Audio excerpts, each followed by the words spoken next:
What am I doing? I was meant to be going to Waitrose. Instead, I've got fly feces on my feet. Hello and welcome back to the channel of motorbike nonsense, and welcome to beautiful Surrey town of Dorking, which was founded in 1283 by some early crypto bros who discovered Viking coin, and with the profits and their stonks, they set this place up. That's where I live. It's great. I'm out on the KTM, which is a wonderful news because I did enjoy that Sinus 125. I don't think I put the review up yet, but yeah, I went for a very quick ride on this bike for the first time in about a month last Sunday to film the review of this jacket. Go and check it out if you're half interested. And I wasn't really enjoying the ride, actually. I just went home after filming that little review. I don't know what it was, but I can tell you what, going from that 125 to this, I nearly creamed myself. creamed myself. I nearly creamed myself. This, certainly in rally mode, coming from a 125, I don't know really, it's like getting off a horse and jumping on a SpaceX rocket. This is so fast, so much torque, so much aggression in the sportier throttle modes that, yeah, actually scared myself a little bit. So I'm going to ease myself back into this now. And I don't know about you, if you ride reasonably regularly, sometimes you go for a ride and you're just not feeling it. And I wasn't feeling it last Sunday. I kind of got the jacket review in the bag, so to speak. I went for a little poodle and I'm like, I'm just not really enjoying this, to be honest. I wasn't really sure why. I just felt a bit tired. I felt some pressure to get some content, and I just couldn't be bothered. So I went home, and that's one of the things I've learned in my 12 years of biking, is that if you're not having fun, stop, go home. If you don't think you're in the right mood for a motorbike ride, don't bother. If it's not essential, stay at home. Which is tricky, because I went swimming this morning with my 3-year-old and my 1-year-old. We haven't done it really for probably a year or two because of COVID and everything. I wasn't actually swimming, I was just trying to stop a 3-year-old drowning. But I'm still a bit knackered, and it's 30 degrees, so it's very, very hot. I'm wearing a black jacket, you might have noticed, so I thought, no, I probably shouldn't go out for a ride, and this kicks out a lot of heat as well, I found. I don't think it's as bad as the previous generation Super Adventure, but this certainly puts out a lot of heat by your feet. But when you're up to speed, it does get deflected away from you, but as soon as you're in town, it's like, have I accidentally put my feet inside a Breville sandwich toaster? But anyway, my job today, this afternoon, I was debating. I've got to go to Waitrose, which is a supermarket here in the United Kingdom, to collect a very essential item. Do I get a nod? Maybe. I've got to go and collect a utensil holding pot for my kitchen because I've run out of room in the one I've got. This is proper middle class problems, and the one I've got in my kitchen is a Creuset one. It's very nice. It's a nice bit of stoneware. So I've bought another one to match it, and I did this click and collect from John Lewis to Waitrose. Went to collect it last weekend and it was smashed, so I've ordered another one. So that's the jeopardy in today's video, is my Le Creuset pot smashed. But on the way, I'm going to do something I've never done before. Going to take the KTM green laning. Ooh yeah, it's only a very light gravel trail, but it goes on for a couple of miles and it's quite scenic, quite pretty. And I'm probably not going to get too hot and sweaty doing it, because it's just an R1 could get down there probably. And when my Sinus review goes out, I actually took that bike down there as a bit of a recce to see what it'd be like on the KTM, and I think it's going to be just fine. I'll stick it in off-road mode, soften the throttle response. He's got a KTM 1290 with crash bars. I kind of want the crash bars for this, just in case I do drop it. I've just got some very, very tiny off-road skills, but this is full of electronics. It's mostly gravel. There's a little bit of sand. I did have the front end wash out in the Sinus, but I managed to keep it going. And I say this in the review, that whenever I've done off-roading on a bike, the thing I've learned is that if you get into a sticky situation, the bike starts getting away from you. I don't know if this is like what you're meant to do, but gassing it really hard usually solves the problem. But on that 125, when you gassed it, that only gave it an extra 0.3 horsepower, so it didn't really help a front end wash. So I'm hoping this is actually going to be a bit easier off-road. And I've got a 19-inch front wheel on this, not the 17 that I had on that Sinus. And this probably isn't the 1290 Super Adventure off-road video that you want to watch. This is average Joe tackling a green lane on his 16 grand bike without crash bars. But I'm alright with it because this was pre-reg, it was only 12.5. As usual, this is not a review of anything. This is just a little vlog, a look at some pretty bits of England in the sun. And I hope you're all doing well. And yeah, I really appreciate all your new subscribers that have come in over the past month. I have got more bike reviews coming up. Oh god, it's fast. I've got more bike reviews coming up very soon. And yeah, I enjoy doing this. I enjoy just prattling on riding motorbikes, so if you enjoy watching it then I really appreciate that. And yeah, summer is officially here as well. It is the early July. It is very hot. I'm already complaining about the heat, but actually the vents on this are working really well, and I've got big ones in my armpits. But I want to know who's bought a new bike for the summer, and if so, what have you bought? Tell me in the comments and I'll come and have a little chat with you, because all motorbikes are good, and if there's something that you've bought that you like, I want to come and have a go on it. Not yours, I'll go and ask a manufacturer, but there's lots of stuff I want to ride this summer, such as the Yamaha Tenere 700. I want to ride the new MT10 because I never rode the old one. Yeah, what else do I want to ride? Ducati Desert X, although I've missed the party with that. I'm massively late to the YouTube game, so that video won't do very well. But you know, I don't do this for the numbers, I do this for the enjoyment.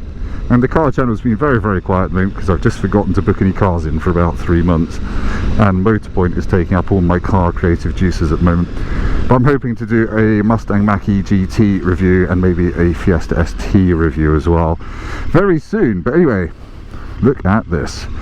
Not allowed to bring cars, but you are allowed to bring the 1800s down here and Charles Dickens on the back. But anyway, let's stick this in off-road mode, ride mode, off-road.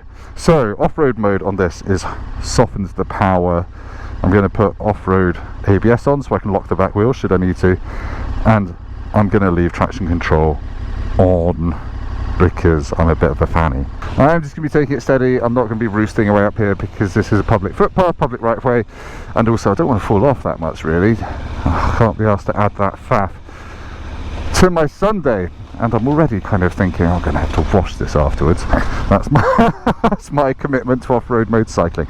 Don't really want to have to wash my bike, but yeah. So it goes down here and basically up a big hill to a place called Cold Harbour, where there's a nice pub, which I'm not going to be going to because I'm kind of limited on time. The kids are asleep, but if you wanted to you could truck along up here. So yeah, does anyone actually do this kind of stuff with their adventure bike? God, these tyres actually feel pretty good. So I'm on the Conti Trail Attack 3s, which I had fitted back in April. I've only done 800 miles on them, but I quite like them on the road. They're super sticky. They basically don't take time to warm up. They are an 80-20 tyre at best really. They are very much a road biased tyre with a tiny bit of this sort of stuff really in mind, which is fine because this is as much off-roading as I'm ever going to do on this. I'm probably not going to take this through mud, bogs, rivers and everything else without getting a set of wire wheels for it and some knobblies. But yeah, it's well worth checking out this guy on YouTube called Sam Vincent Bikes. Thank you. Because he's got one of these and he's just taken it to the Adventure Bike Festival, and he stuck some, I think they're TKC 80s or whatever they are, the kind of more knobbly tyres on it, and he was jumping around and having mega lols. I think he's got a bit of a motocrossy background. I do not. I have a going around corners vertically on tarmac background, but do check him out. And he's good on Instagram as well. He's done more mods to his one of these than I have. He's got an arrow pipe on it, headlight protector, crash bars, and some new bark buster handguard things as well. But yeah, gosh, this is fine. I've got a mate that I go riding with sometimes, so I think I've introduced on the channel, called Tom, who's got a Multistrada V2S, which is new and shiny and lovely. And I keep trying to convince him to come and do things like this with me because it's just something a bit different. And to be honest, he would be absolutely fine down here. He had a little bit of a scare because we did a green laning enduro day in the hills around here, and he did have a bit of a falling off. Oh look, hello. So yeah, I say I can get down here on this. What is this? That's amazing. I love it. I've never been up here before. It's basically just like a tarmac road. Oh yeah, I was just talking about the pub. Yeah. I mean, this might as well be tarmac. It's dead easy. There's a bit of sand, isn't there? But there's a bit of sand in the middle, but you'll be fine. Yeah, I'll be fine on this. Cool. Good to see you anyway. So there you go. That is you meet the nicest people on motorbikes. They've just been to the pub up here. How civilised, how Surrey. I should have told them that I was on my way to Waitrose. They would have loved that. His wax jacket on. That just goes to show, doesn't it? It's like you can build this up in your head to be like a scary thing of going down the green lane, but really it's just nothing of the sort, especially modern bikes, modern electronics. And the fact that this is flatter than the Atacama Desert. I don't know if the Atacama Desert is actually flat. It's probably really mountainous. Someone's going to tell me I'm wrong in the comments. I'm not going up there. God, this thing's fast. It's lovely in off-road mode though. Got really nice soft throttle response, but you still get to the meat of the power quite quickly without having to fuck about. One thing I haven't spoken about yet is, I don't think I've spoken about it, one of my car journalist friends, car journalist friends, has just bought his first big capacity bike, and he's bought a Daytona 675, which I'm very excited about because it's just like the one I had in 2010. It is white with a blue frame, and yeah, really want to have a go on that, because that is the one bike that I keep promising myself I will have again at some point when I've got space at my house for it. There's something very therapeutic about riding through a nice smelling forest on your steed than just hopping onto a road at the other end. And I kind of feel like as my biking career progresses, I'm going to want to do more off-roady stuff, because it's just a different sort of challenge and it's good fitness as well. So I see Harry Metcalf, big car YouTuber, Harry's Garage, check him out. He occasionally goes over to Morocco with his old like 90s Dakar bikes, his garage, and just does proper off-road adventures, getting stuck in sand and that kind of stuff. It just looks mega fun. And just looks really, I don't know, kind of authentic, I guess. This is where I nearly lost the front on that. Oh yeah. That very nearly went. Power, roadie, power!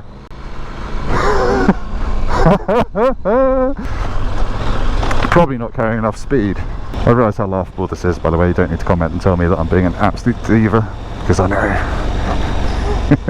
They filmed The Witcher around here. If you've been watching the Witcher Netflix series, some of that was filmed in woods very near here. I've started reading the books after failing to get into the computer game. It's try not to crash into the people in the sand. So yes, you would have seen Henry Cavill getting shirtless in the woods or something and dicking about with fairies and magic.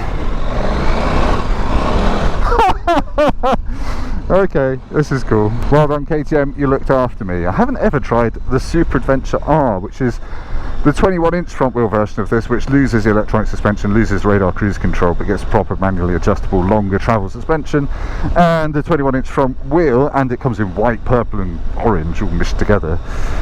And that looks really good. I think lots of Americans buy that version because they've actually got proper trails and can go for 400 miles off-road, whereas I, to find this sort of lane, have to dig out a map to see where these lanes are, and then various council websites to see if it's closed, open or illegal at the moment. But anyway, that was good. Well done KTM, you looked after me. That's just very dull to watch.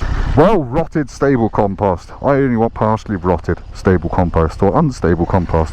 Anyway, waffle. Right, let's take it out of off-road mode, back into rally mode. I kind of think rally mode on this is a bit, it's not got the right name. Oh, if I change rider modes, it doesn't put my front ABS back on automatically. Glad I did that, and my back ABS rather. Rally mode is really just an individual mode on this, which gives you access to some of the more aggressive riding modes, and then you can use your thumb and forefinger down here. Don't know if you can see that little plus and minus to adjust the traction control, and that kind of in turn lets you do wheelies.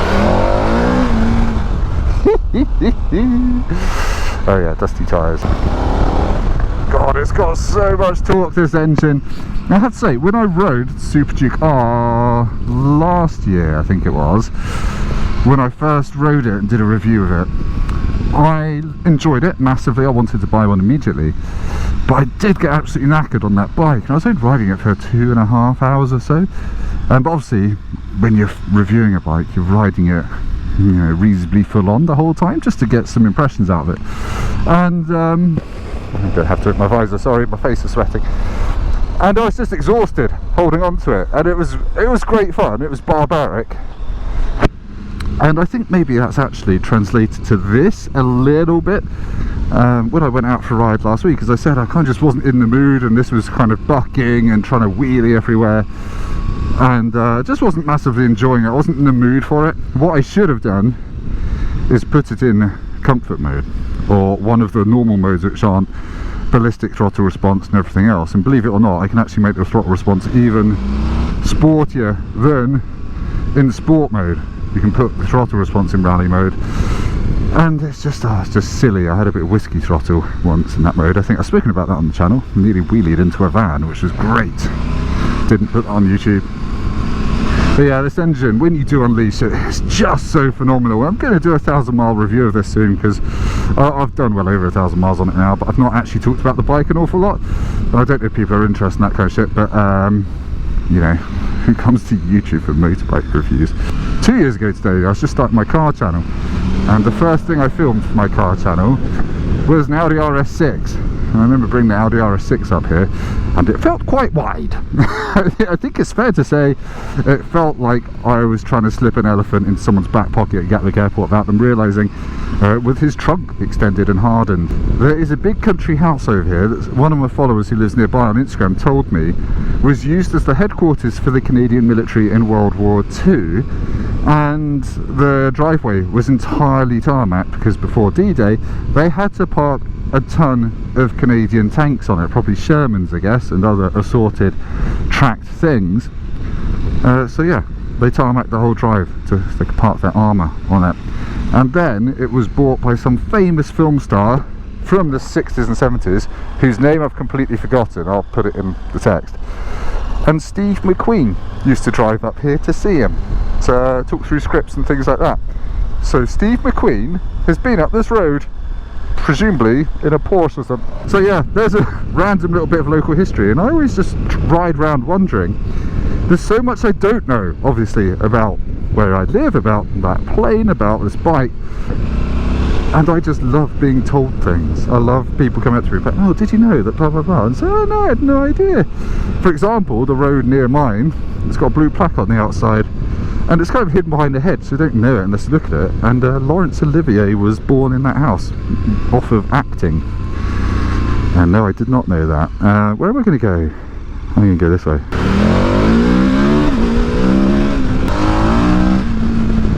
God, it's fast, this thing.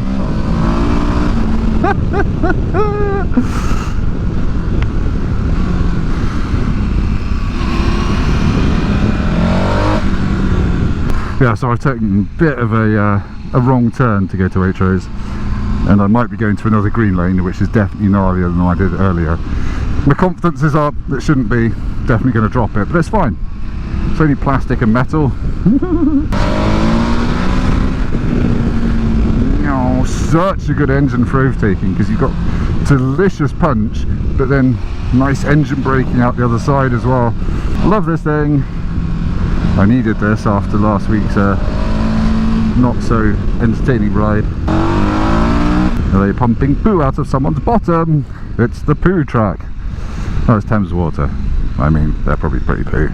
Go on then. This is what it's all about, isn't it, people? England, cricket match on a sun-bleached wicket, an old church, a pub, and a dickhead on an Austrian motorbike. I'd say the jacket's doing a pretty good job of venting me. I'm sweaty, but I would have been much sweatier if I didn't have all these boob vents. Oh yeah, boob vents. Da, da, da, da. It's like a shit superhero who just comes and vents your boobs. I mean, I think that's one thing that men probably don't realise about ladies, is when you've got massive boobies, you must get really hot and sweaty in the summer, and bras just don't look comfortable, do they? I brought a Jeep Wrangler down here. There is a river crossing down here. Don't think I'm going to do it. I've only been down here in the mud, not when it's dry. So I've no idea what state this is in. Yeah, there's a ditch there, I don't want to fall in that. Yeah, I bought various things down here. I bought a Ducati desert sled down here and did drop it, but it was very, very muddy, and I was doing the river crossing. Oh fuck it, should we go and have a look at the river crossing? I can always turn around and come back. I was going to go up there, because this used to be quite hard down here. Like, we came down here with a Jeep Wrangler, a proper one with knobblies, a Rubicon, and it was bottoming out and banging everywhere, and it wasn't having a great time. So it looks like it has been mended a lot, this path. Yeah, because you used to be able to get stuck down there quite easily. Oh yeah, this has basically been graded now. Is the river there? Oh yeah. Oh, should we do it? I might have to do it slowly because it's a bit muddy. Oh god, why am I doing this? Right, let's have a bit of commitment, Rudy. Yeah, I did it. That's one of those things where it's just like, I've just got to commit to this. Right, let's see if I can get a thumbnail parking my bike in it. Basically, I'm going to keep going until I do something stupid and drop my bike. Alright, then we're just going to test the river to see if I can stand in it. Are these boots Gore-Tex? I think they are. See, this isn't actually very deep, is it?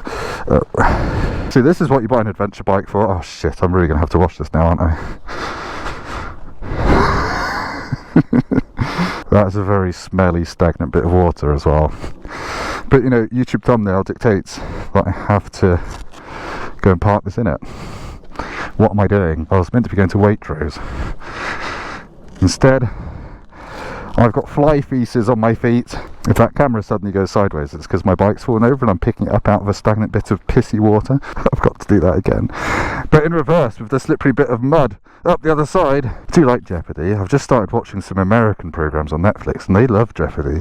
They make the most un-Jeopardy thing, Jeopardy. I watched the thing about them digging up pirate gold, and a storm was coming, so they had a countdown clock on the screen. Hours until storm arrives. But anyway, let's do this shit. I'm gonna stand up this time like a proper off-roadist. Let's go. Yeah, nice. That was really easy. This thing feels great when you're standing up on it. I like that I don't really have to use the clutch to change up and down gears as well. And the rear brake is exactly where I want it when I'm standing up. It's lovely. It's almost like KTM know what they're doing for off-road bikes. I should just probably have started with that really, shouldn't I? Oh, this is great. I'll absolutely come and do this again. I'd heartily recommend this. And this feels so plush down here. The suspension, oh, it feels like someone's replaced my shins with like a stress ball or something. It's like that kind of oily gooiness between my feet and the ground. It is lovely. I'm just gliding along here. Genius. I just realised that if I turn my little Puig thing from there to there, get a lot more wind noise. You probably can't hear me, but that is forcing fresh air onto my chest and lower. Yes, I might be able to breed again if I ever want to breed. I don't think I do want to do any more of that. Here we are. It's the Palace of Dreams. It's Waitrose. Do you have my Creuset? Is it smashed? Julian won't be pleased if it is. We'll have to get some new candelabras. I'm gonna park. Yeah. Let's go and see if it's broken. I need to get some tea bags as well. Right, this is the most Surrey top box ever. I've got my tangerine and strawberry San Pellegrino. Got my Twinings English breakfast tea. I don't actually drink tea or coffee because I'm a weirdo. And then I've got some frozen fancy pizzas. But most importantly, my Creuset. That's what I went green laning for, boys and girls. Sorry, I was a bit missed and didn't fly. Boys and girls, hello. Creuset, bye. That was weird.